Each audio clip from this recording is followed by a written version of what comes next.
the Father of our Lord Jesus Christ, enlighten the eyes of our hearts, that we may know what is the hope that belongs to our call.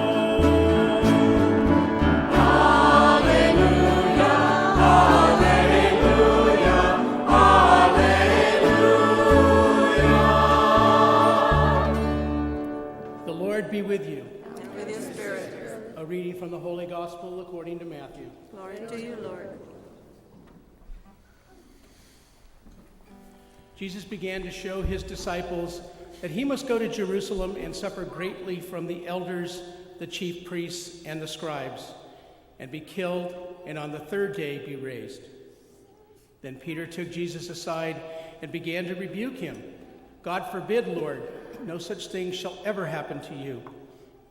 He turned and said to Peter, Get behind me, Satan. You are an obstacle to me. You are thinking not as God, but as human beings.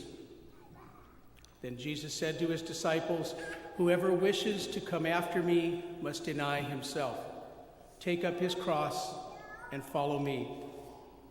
For whoever wishes to save his life will lose it, but whoever loses his life for my sake will find it.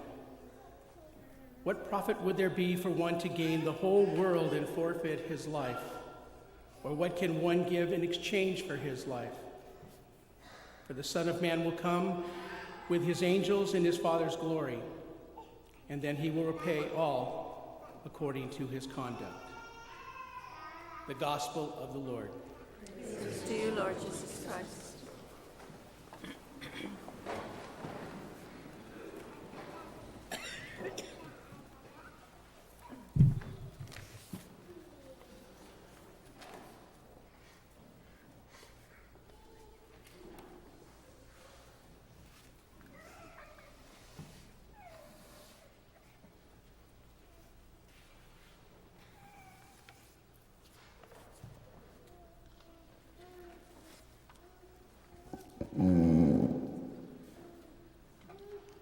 Once again, Peter plays a main role in today's gospel. Peter misunderstands what Jesus has been trying to teach his apostles for a couple years. When Jesus indicates that he will have to suffer in order to win his goal and be victorious in his mission. Peter immediately, we see that he suggests that Jesus should avoid this trial and pain. He suggests that Peter and the other apostles will do their best to help Jesus get out of any suffering or discomfort. Peter was missing the point completely. Triumph or victory comes through sweats and tears. Trial and difficulty raise us to the heights. Death brings resurrection. We must be very, very careful in our practical adjustment to this teaching, not to fall into the trap of thinking that the truth of this teaching lays in an unusual extreme. One could seek every possible suffering, trial, pain, difficulty, and discomfort, and think of oneself as a very holy.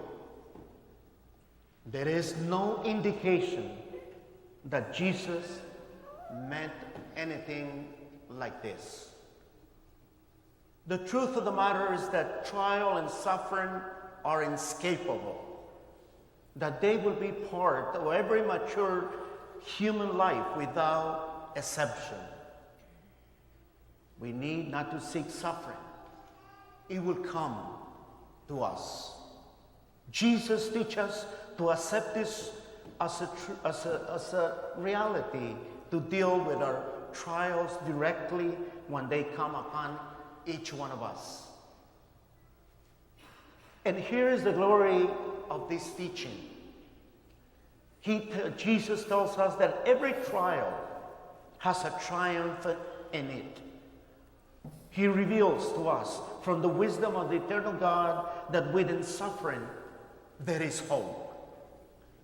For us Christians, there is no such thing as pain without resurrection. Peter was seeking to avoid suffering. Some fanatic extremists seek to self-inflicted suffering. Neither is in touch with the divine message. We must be ready to suffer when trials come. It does no good to turn our faces away, but we must be ready to rise again too.